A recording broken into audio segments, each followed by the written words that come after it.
안녕하십니까. 2024년 3월 26일 화요일입니다. 코페스 동반자 채널에서 오늘은 K13 기관단총은 불량, DSAR 이론은 해외 수출, 방사청의 웃기는 사업, 이런 주제와 러시아가 방산 수출 2위를 프랑스에게 넘겨줬다는 소식, 한국 해군은 캐나다 해군과 잠수함 사업 교류를 계속하고 있다는 소식을 전해드리기로 하겠습니다. 오늘 첫 번째 소식은 구독자님들의 요청으로 지금 불량 문제로 이슈가 되고 있는 특수전 기관단총 사업 내용에 대해서 말씀을 드리는 것입니다. 본 채널의 구독자님들 대부분은 한국 군부 내에 은닉해 있는 북한 간첩 조직인 청주케 조직에 대해서 잘 알고 계십니다. 국방부 장관에 의해서 보직 해임된 카이다의 대표도 주사파다, 이런 이야기가 나온 거 다 아실 겁니다. 하물며 방사청장 자리를 애국 충정에 불타는 정예 군인을 임명할 일은 없을 겁니다. 그렇기 때문에 방사청에서 저지르고 있는 기가 막힌 일들을 몇 가지 얘기를 해드리려고 합니다.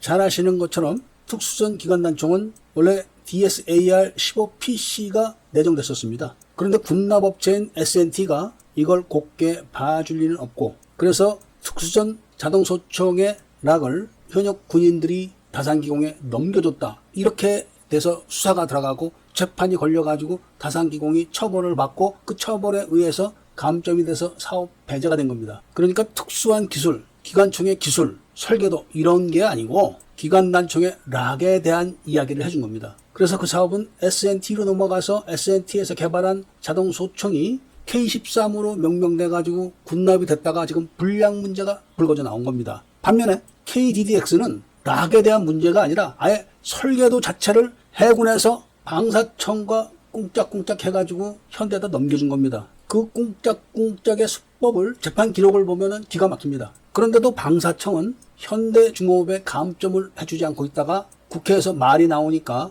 감점을 주고 또 사업 배제를 한다고 했다가 은근슬쩍 사업 배제는 안 하는 걸로 지금 얘기가 끝났습니다. 악착같이 털어서 사업을 배제시켰던 특수전 기관단총 사업이 불량 문제가 대두됐듯이 악착같이 봐준 KDDX의 미래는 어떻게 될지 뻔한 거 아니겠습니까? 본 채널에서 다뤘던 군대 비빔밥 납품 부정 사건을 볼 것 같으면 비빔밥 내 참기름이 식약청에 의해서 검찰에 고발됐고 검찰에서 처벌하려고 그러니까 나주시청에서 검찰에다가 괜찮다 이런 서류를 하나 보냈더니 검찰에서 처벌을 못한 겁니다. 그래서 다시 입찰이 벌어졌는데 또 그 문제의 업체가 사업을 배제한다고 했음에도 불구하고 사업체로 지정이 된 겁니다. 방사청에서 경쟁업체 서류를 그 문제의 비빔밥 업체, 나주에 있는 비빔밥 업체에다 다 빼줬다는 게 확인이 됐던 겁니다. 이런 식으로 사업을 하니까 DSAR 15PC 기관총은 지금 여러 나라로 수출을 하고 있습니다. 그런데 K13 기관총은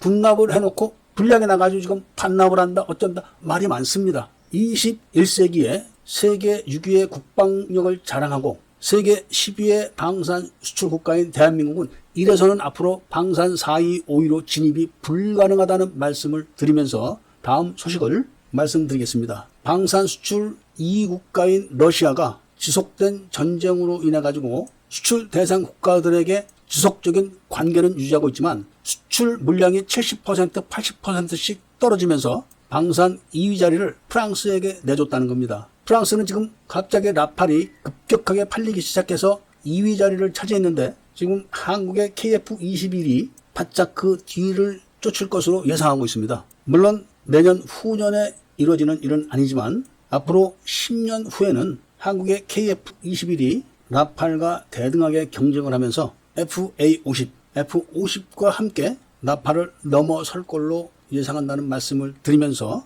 다음은 우리나라 해군이 캐나다 해군과 밀접한 관계를 유지하고 있고 그중에서 수중전력에 관계되는 부서에서 캐나다 해군과 밀접한 관계를 유지하고 있다고 합니다. 현재 캐나다 해군이 요구하는 잠수함의 사양은 공개적으로 발표된 적은 아직은 없습니다. 그런데 내부적인 자료 종합에 의하면은 일단 북극해 얼음 밑에서 작전이 가능해야 된다는 겁니다. 이게 러시아와 미국의 원자력 잠수함은 많은 그런 작전을 했지만 디젤 잠수함이 그런 경우는 거의 없다고 합니다. 그래서 캐나다 해군은 일본의 소류와 타이게이급 그리고 한국의 도산 안창호급을 꼽고 있지만 더 대형인 잠수함을 원하고 있다는 말씀을 드리면서 오늘 이야기를 마치고자 합니다. 애국 시민분들과 밀매분들께서는 구독을 꼭 해주시고 좋아요와 알림 설정을 부탁드리면서 이야기를 들어주신 데 대해서 감사드립니다.